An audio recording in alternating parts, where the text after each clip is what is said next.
vous allez vous retrouver dans cette configuration.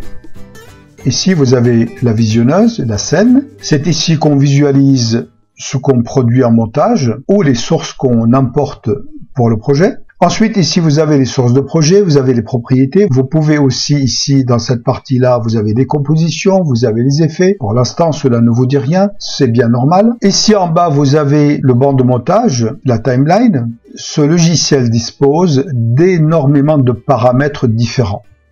Nous allons à l'essentiel, ça veut dire vraiment basiquement. D'abord, vous allez dans Configuration et vous pouvez choisir ici le thème de couleur et le style. Exemple, ici, je prends ceci, donc j'aurai une interface différente, l'affichage est différent. Je peux prendre également un style, il y a 3 styles proposés dans cette version. Parfois vous avez une différence nette, parfois ce n'est absolument pas perceptible. Donc vous choisissez selon si vous souhaitez sombre, plus clair, etc. Une fois vos paramètres d'affichage choisis, vous pouvez aller sur la configuration aussi pour configurer notamment la barre d'outils. La barre d'outils, elle est là. Vous avez pour l'instant nouveau, ouvrir, enregistrer, etc. Si vous souhaitez avoir un raccourci, c'est ici, configurer la barre d'outils.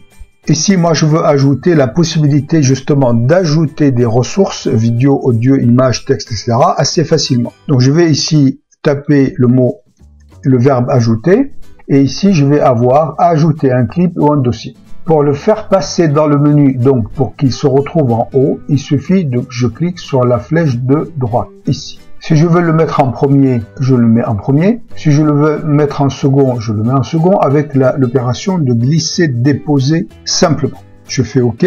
Je vois bien qu'il s'est ajouté directement aussi. Alors si je ne l'avais pas ajouté ici, je l'aurais bien entendu dans Projet, ajouter clip au dossier. Ensuite, vous pouvez afficher ici dans la barre d'affichage tout un tas de choses, c'est-à-dire vous avez plusieurs menus possibles. Vous avez le mixage de son qui s'affiche ici, vous ne le voulez plus, donc vous refaites la même chose. Vous avez aussi filmé l'écran pour capter votre écran. Alors attention, pour capter votre écran, il y a un petit paramétrage également à faire, c'est la configuration de l'enregistrement. Vous êtes sur l'acquisition, donc sur le rond rouge. Vous allez ici sur filmer.